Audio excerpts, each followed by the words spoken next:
So guys, Rajasthan culture काके के blog में आपका फिर से स्वागत है। आज हम आपको ये तस्वीर दिखा रहे हैं माता देवकी जी और उनके पुत्रों की। देखिए गाइस, बहुत ही अच्छी तस्वीर आज हम आपको दिखा रहे हैं।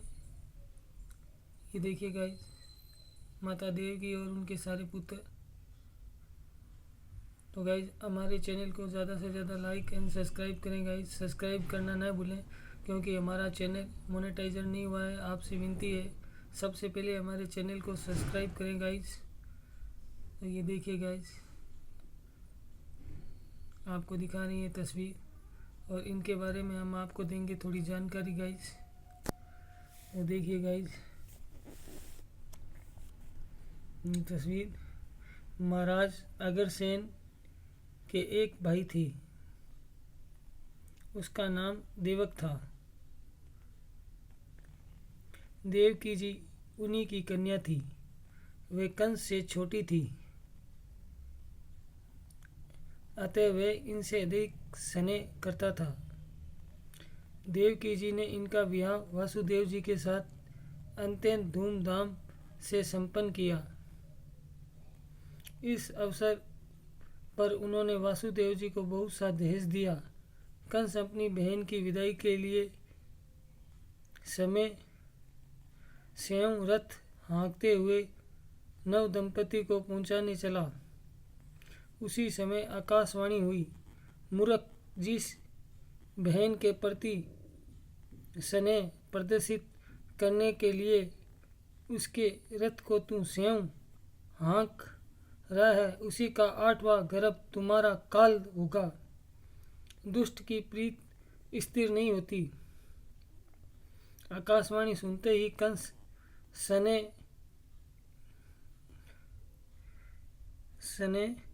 देश में बदल गया। क्रोध के आवेश में वह रथ से कूद पड़ा। उसने तलवार निकाल ली और देवकी जी को मारने के लिए तैयार हो गया। वासुदेव जी ने उसे समझाते हुए कहा, इस अबला नारी वध तुम्हारे लिए उचित नहीं है। तुम्हें इसके पुत्रों से भय है। मैं इसके सभी पुत्र तुम्हें देकर वचन देता हूँ, तुम इसे छोड़ दो। कंस वासुदेव जी की बातों पर विश्वास करके देवकी जी को छोड़ दिया, किंतु बाद में दोनों कारागार में डाल दिया। देवकी जी के गर्भ क्रमश 6 संतान हुई। अपने प्रतिज्ञा अनुसार वासुदेव जी ने उन्हें कंस को सौंप दिए और दुष्ट ने उन सबको मार डाला। 7वें गर्भ बलराम जी आए, जो भगवान के आदेश से योग माया के द्वारा रोहिणी जी के गर्भ में स्थापित कर दिए गए। 8वें गर्भ से साक्षात भगवान चतुर्भुज रूप में प्रकट हुए। जब भगवान प्रकट हुए तब उनके हाथों में शंख, चक्र, गदा और पद्म शोभित हो रहे थे। देवकी जी की प्रार्थना पर वे शिशु बन गए। भगवान के आदेश से वासुदेव जी उन्हें नंद भवन पहुंचा आए और वहां से यशोदा जी की योग माया रूपी कन्या ले आए। उस कन्या को जब कंस मारना चाहा तो वह उसके हाथ से छूटकर आकाश में अष्टभुजा रूप में प्रकट हुई और उसके शत्रु के कहीं और प्रकट होने की भविष्यवाणी करके अंतर्ध्यान हो गई। भगवान व्रज में ही बड़े हुए देव की माता अपने हृदय के टुकड़े को देखने के लिए तरसती रही। प्रतीक्षा की घड़ी समाप्त हुई। कंस की मृत्यु के उपरांत श्री कृष्ण बलराम अपने माता पिता दर्शनार्थ पधारे। अपने प्यारे बालकों को देखकर माता देव की आंखों से प्रेम आंसू छलक पड़े। उन्होंने अपने प्यारे पुत्रों को गोद में बिठाकर उनका मुख चूमा। जब मथुरापुरी छोड़कर भगवान श्री कृष्ण द्वारका पधारे तब माता देव की भी उनके समीप ही रहती थी। वह उन्हें अपना प्रिय पुत्र ही समझती थी। भगवान की भगवत्ता का उन्हें स्मरण भी नहीं होता था।